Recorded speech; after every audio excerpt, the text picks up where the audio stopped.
بسم اللہ الرحمن الرحیم.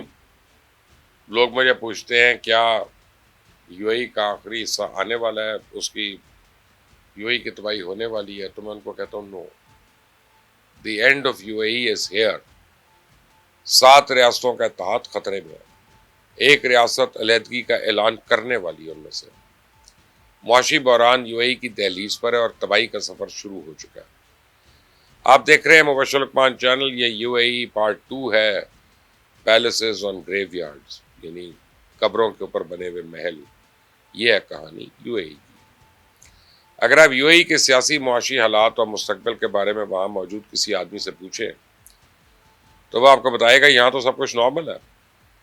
پاکستان میں بھی میرے بہت سارے دوستوں کو لگتا ہے کہ یو اے میں شامل ریاستوں کے باہمی اتحاد اور اس کی اکانومی کو ابھی کسی قسم کا کوئی خطرہ نہیں, اور جنگ ختم ہوتے ہی معیشت دگنی رفتار سے دوڑنا شروع کر دے گی.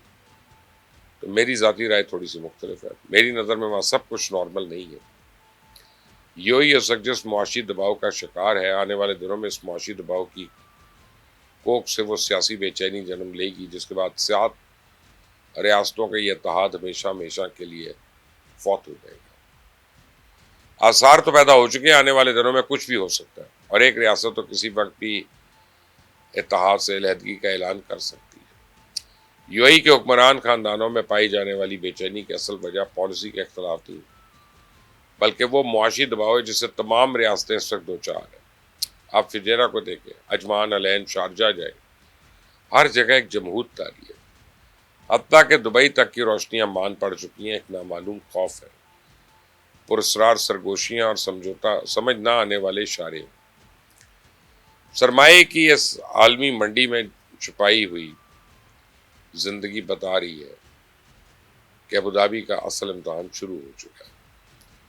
میں آپ کو بتاؤں کہ معاشی بحران اچانک دروازہ توڑ کے تو داخل نہیں ہوتا نا. پہلے اس کے اثرات نمودار ہوتے ہیں. سب سے پہلے لوگوں کا اعتماد ٹوٹتا ہے, پھر مارکیٹ میں غیر یقینی کی صورتحال پیدا ہوتی ہے. اس کے بعد پھر سرمایہ دار محتاط ہو جاتا ہے, اور آخر میں وہ ساری چیزیں اعداد و شمار کی صورت میں صاف صاف نظر آنا شروع ہو جاتی ہے.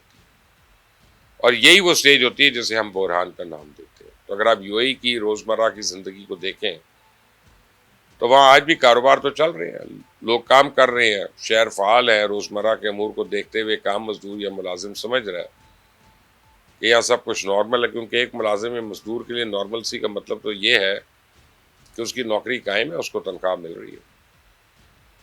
لیکن ایک بزنس مین یا سرمایہ کار کے لیے نارمل حالات کی تعریف تھوڑی سی مختلف ہے.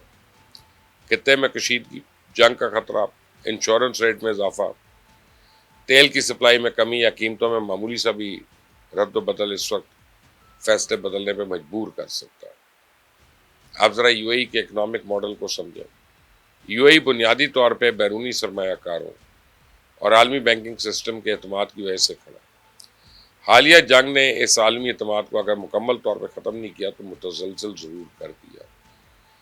آپ یو اے کی گولڈ مارکیٹ دیکھیں, پراپرٹی سیکٹر کا جائزہ لیں, ٹورزم انڈسٹری سے متعلق تازہ ترین سرکاری اور غیر سرکاری اعداد و شمار کا مطالعہ کریں. آپ کو زندگی کے ہر شعبے میں تنزلی دکھائی دے گی, جو اس بات کا واضح ثبوت ہے کہ انویسٹرز کے ساتھ ساتھ عام سیاحوں کا اعتماد اگر ٹوٹا نہیں تو ہل ضرور گیا. اس لیے عالمی معاشی ماہرین چیخ چیخ کا خبردار کریں کہ یو اے کی دہلیز پہ خوفناک اور نہ ختم ہونے والا معاشی بحران آ کر کھڑا ہو گیا. اور یہی وہ اصل نقطہ ہے جس کی وجہ سے میں یو اے کا مستقبل بالکل تاریک دیکھ رہا ہوں. ہو سکتا ہے یو اے میں کام کرنے والے بیرونی سرمایہ کار پہلے ہی اس خطرے سے واقف ہوں اور ابھی تک رسک اٹھانے پہ بھی تیار ہوں, لیکن آپ دیکھیں کہ ٹورزم انڈسٹری میں سرمایہ لگانے والے دیکھو اور انتظار کرو کی پالیسی پہ یعنی آپ سو کر بیٹھے ہوئے. وہاں دکانیں کھلی ہیں, بازار کھلے ہیں, لیکن ایک گاہک نہ ہونے کے برابر ہے. دفاتر بھی کھلے ہیں لیکن ملازمین کے پاس کام کرنے کے لیے کچھ نہیں ہے. جنگ کی وجہ سے جن منصوبوں پہ کام روک دیا گیا تھا, جنگ بندی اتنے دن ہو گئے ہیں لیکن ان پہ دوبارہ آغاز نہیں ہوا. نئے سودے نہیں ہو رہے. ریئل اسٹیٹ سیکٹر میں نئی بکنگ نہ ہونے کے برابر ہے, اور ان فلو تو بالکل ہی نہ ہونے کے برابر ہے. ان حقائق کو اگر آپ کسی بھی زاویے پر پرکھیں, آپ کو یو اے کی اکانومی کا ہر سیکنڈ شدید دباؤ کا شکار دکھائی دے گا. آپ کو ماننا پڑے گا کہ زندگی اگر بریک نہیں لگے لیکن اس کی رفتار سست ضرور ہوئی ہے۔ اس آنے والے خطرے کو سب سے پہلے دبئی کے حکمران خاندان نے محسوس کیا، اور اس حوالے سے دبئی اور ابوظہبی کے درمیان تناؤ کی بھی خبریں سامنے آئی تھیں، لیکن اب خبر آ رہی ہے کہ شارجہ کسی وقت بھی اتحاد سے علیحدگی کا اعلان کر سکتا ہے۔ تو اگرچہ یو اے ای کا میڈیا سیل اسے مسلسل بے بنیاد قرار دے رہا ہے، لیکن میں آپ کو بتاؤں کہ شارجہ کے حکمران شیخ ڈاکٹر سلطان محمد بن قاسمی پچھلے کئی سال سے ابوظہبی کی پالیسی سے اختلاف کرتے آئے ہیں۔ اب وہ متحدہ عرب امارات سے نکلنے یا ریپبلک آف شارجہ بنانے کے بارے میں بڑی سنجیدگی سے سوچ رہے ہیں۔ متحدہ عرب امارات کا آئین 1971 میں بنا تھا، اور اس متفقہ آئین کا آرٹیکل فوری طور پہ تو ریاستوں کو وفاق سے دستبرداری، علیحدگی یا علاقائی منتقلی سے منع کرتا ہے۔ تو شارجہ کے حکمران شیخ القاسمی کی ناراضگی کی بڑی وجہ یو اے ای کی اسرائیل سے قربت ہے۔ ابراہیمک ایکارڈ میں شمولیت پر انہیں شدید تحفظات ہیں۔ کہا جا رہا ہے کہ اوپیک نکلنے کی حالیہ اعلان نے ان کی ناراضگی میں شدید اضافہ کر دیا، اور اب وہ کوئی فیصلہ کن قدم اٹھانے والے ہیں۔ اب سوال یہ ہے کہ اب واقعی حالات اتنے خراب ہیں کہ یو اے ای ٹوٹ جائے گا؟ تو عالمی ماہرین اس بات کا اعتراف تو کر رہے ہیں کہ یو اے ای بحران کا شکار ہے، لیکن اس کے ساتھ انہیں یقین ہے کہ اس بحران کی وجہ سے 7 ریاستوں کا اتحاد ختم نہیں ہوگا۔ لیکن میں آپ کو بتاؤں کہ جو بحران اس وقت یو اے ای کی دہلیز پہ کھڑا ہے، اگر سعودی عربیہ نے اشارہ کر دیا تو یہ بحران یو اے ای کے کونے کونے میں صلاحیت کر جائے گا۔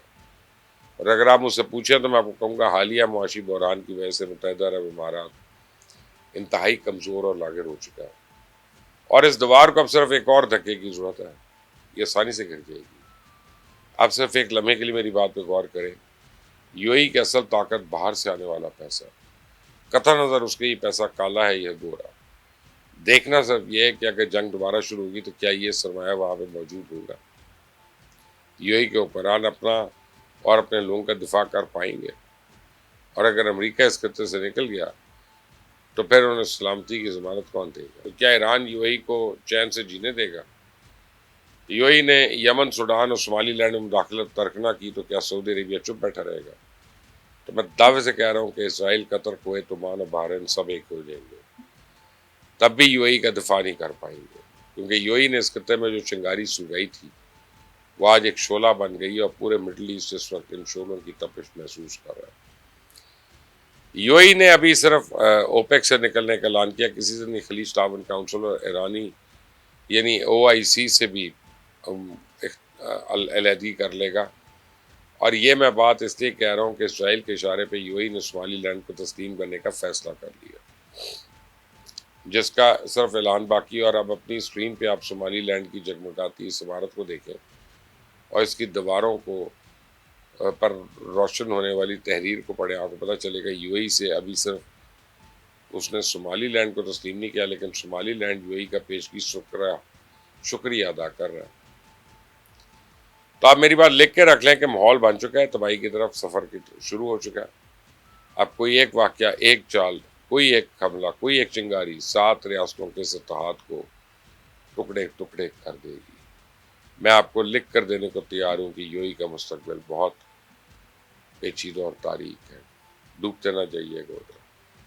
اس چینل کو سبسکرائب کریں، بیل آئیکن کو پریس کریں۔ انٹل دی نیکسٹ ٹائم، اللہ حافظ۔